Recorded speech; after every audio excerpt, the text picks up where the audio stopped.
Hello everyone, आज है 26 मई और आज इस वीडियो में हम बात करने जा रहे हैं दो सरकारी कंपनियों के बारे में। पहली है ओएनजीसी और दूसरी भैया इंडियन ऑयल कॉरपोरेशन, जिसको हम आईओसी के नाम से भी जानते हैं।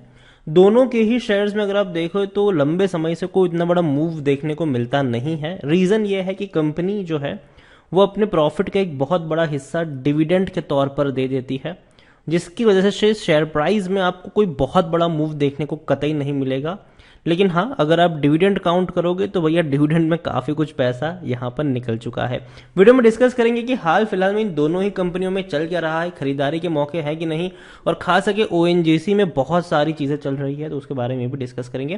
वीडियो को शुरू करें उससे पहले अगर आपने अभी तक चैनल को सब्सक्राइब नहीं किया है तो प्लीज अभी इसे सब्सक्राइब कर लीजिए, क्योंकि आगे भी बहुत सारे वीडियोस हैं जो आपको काफी ज्यादा हेल्प करेंगे। तो 150 रुपए का शेयर है ओएनजीसी का।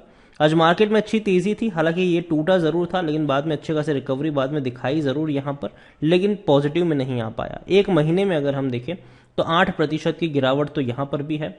165 रुपए के आसपास पहुंचा था, टूट गया, तेजी आई और अब टूट रहा है। एक साल में अगर हम देखें तो 35% का ग्रोथ जरूर है। अब देखो, शेयर एक वक्त में 110 रुपए के आसपास चला गया था, लेकिन एक बहुत बड़ी रफ्तार पकड़ी, 165 रुपए से ऊपर गया, वापस टूट के आया था ये 134 के आसपास। दोबारा इसने तेजी पकड़ी थी, दोबारा 185 रुपए के ऊपर निकला, अब दोबारा टूट के नीचे आ रहा है। 5 साल की अगर हम बात करें तो 13% की गिरावट है, लगातार ये टूट रहा था। अगर आप देखो तो 200 रुपए से भी ऊपर था, लगातार टूट रहा था। कोविड के वक्त ये 70 रुपए के आसपास मिल रहा था, 65 रुपीज से भी नीचे ये चला गया था, लेकिन बाद में बड़ी रिकवरी लौटती नजर आई और अभी थोड़ी बहुत प्रॉफिट बुकिंग चल रही। मार्केट की हालत वैसे भी थोड़ी बहुत खराब है, यहां पर भी गिरावट देखने को मिल रही है, लेकिन साथ में ओएनजीसी में काफी सारी चीजें चल रही, जिसमें से जो सबसे पहली चीज है वो है कि ओएनजीसी पहली कंपनी बन चुकी है, और वो भी first gas producer to trade IGX. अब आईजीएक्स क्या है तो वो भी बातचीत करेंगे हम। यहां पर आप देख सकते हो कि ONGC on Monday said it has become the first gas producer to trade domestic gas on the Indian gas exchanges, trading unspecific volumes। अब यहां पर अगर बात करें तो इंडियन गैस एक्सचेंजेस पर ट्रेड करने वाली पहली गैस कंपनी बन चुकी है। ONGC has become the first exploration and production company in India to trade domestic gas on Indian gas exchanges।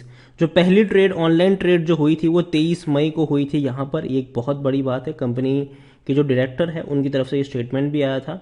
यहाँ पर अगर आप बात करो दूसरी खबर को लेकर तो देखो, सरकार अब जो है वो सरकारी से उठ के अब प्राइवेट की तरफ सोचना शुरू करने वाले हैं। Central all set to hire private sector executive to head ONGC. ONGC को लीड करने के लिए सेंटर जो है वो प्राइवेट सेक्टर एग्जीक्यूटिव को हायर करने वाली है। अब ऑफर भी भैया उनको जो है वो काफी अच्छा अट्रैक्टिव पैकेज भी कंपनी देगी, और डेफिनेटली जो अप्रोच है उसको बदलने की जरूरत है, सरकारी वाला अप्रोच बदलने की जरूरत है। देखते हैं कि लेकर अगर आते भी है तो क्या चीजें यहां पर देखने को मिलती है। तीसरी जो खबर है वो ये है कि ओएनजीसी जो है वो अपना स्टेक सेल करने वाली है और किसी ग्लोबल पार्टनर को सेल कर सकती है। यहां पर आप देखिए कि India top explorer ONGC is offering a stake to global oil companies to help develop challenging fields of the country's east coast।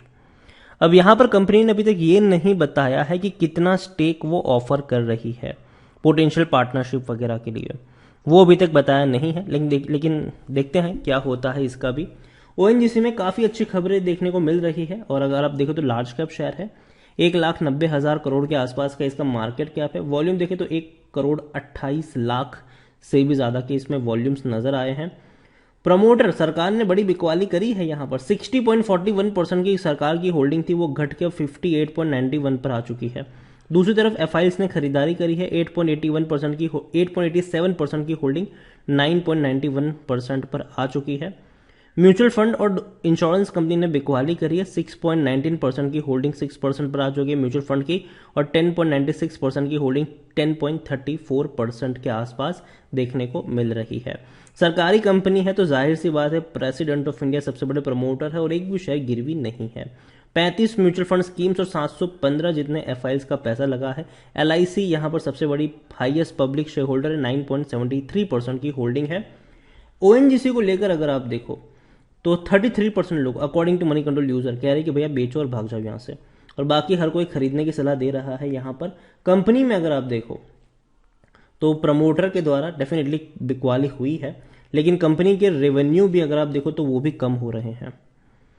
जो रेवेन्यू 4,21,000 करोड़ का था अब जो 3 लाख करोड़ में सिमट चुका है। रेवेन्यू टूट रहे हैं। 2022 की अगर मैं बात करूं तो रेवेन्यू अब इनके बढ़ने वाले हैं, काफी हद तक बढ़ने वाले हैं। रीजन ये है कि कंपनी का जो प्रॉफिट है भाई साहब और रेवेन्यू जो है वो बहुत ज्यादा चला गया है।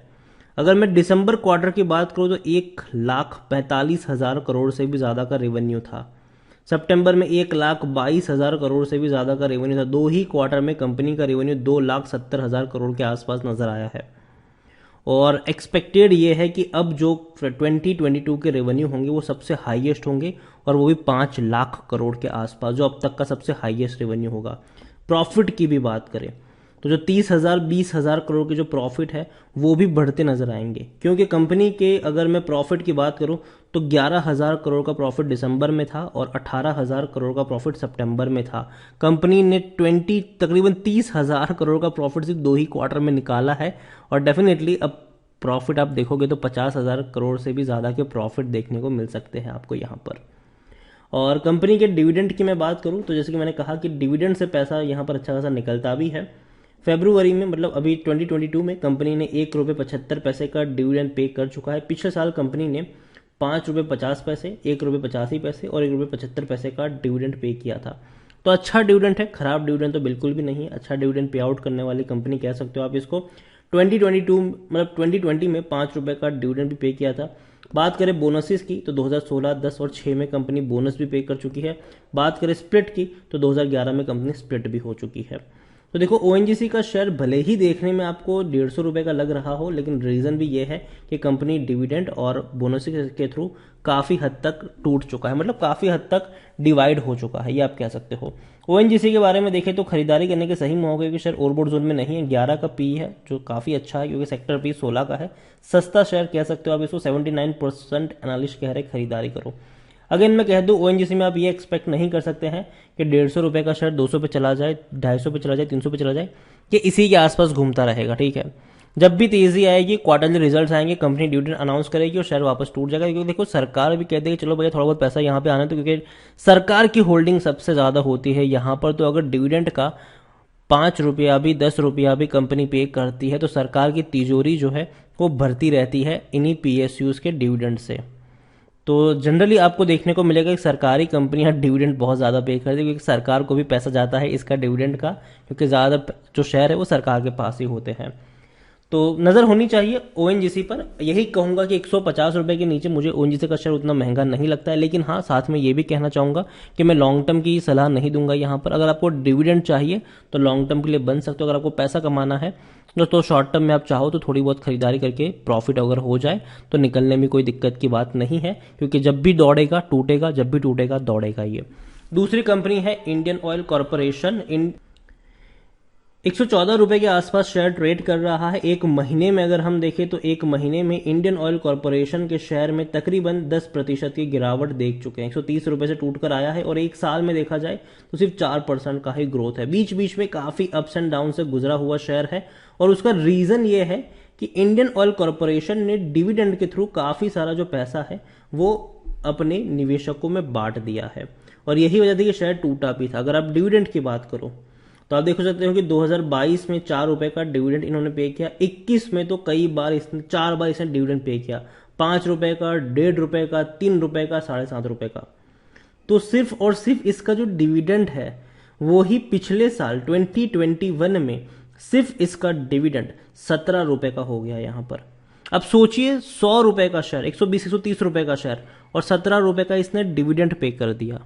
तो जाहिर सी बात है शेयर प्राइस में आपको इतना बड़ा उछाल अगर देखने को मिला भी था तो डिविडेंड के बाद ये टूटा था। यहाँ पर तेजी बनी फिर टूटा, तेजी बनी फिर टूटा। अगेन मैं कहूंगा आईओसी में इसी तरह की फॉर्मेशन नजर आएंगी। जब भी तेजी आएगी सरकार कहेगी चलो भैया डिविडेंड हमको दो, हमको हमारी तिजोरी भरनी है, और डिविडेंड के तौर पर पैसा जाएगा और शेयर टूट के बिखरेगा, और जब भी टूटेगा नीचे के लेवल पर दोबारा खरीदारी के मौके भी बनेंगे। यही कहूंगा आईओसी भी सेम स्ट्रेटेजी आप अप्लाई कर सकते हो ओएनजीसी की तरह कि नीचे के लेवल पर खरीदारी के मौके बनेंगे। अगर 100 रुपए के आसपास शेयर मिलता है, 100 से 105 रुपए के आसपास इंडियन ऑयल कॉरपोरेशन का, तो मेरे हिसाब से महंगा नहीं है, अच्छे मौके यहां पर बन सकते हैं।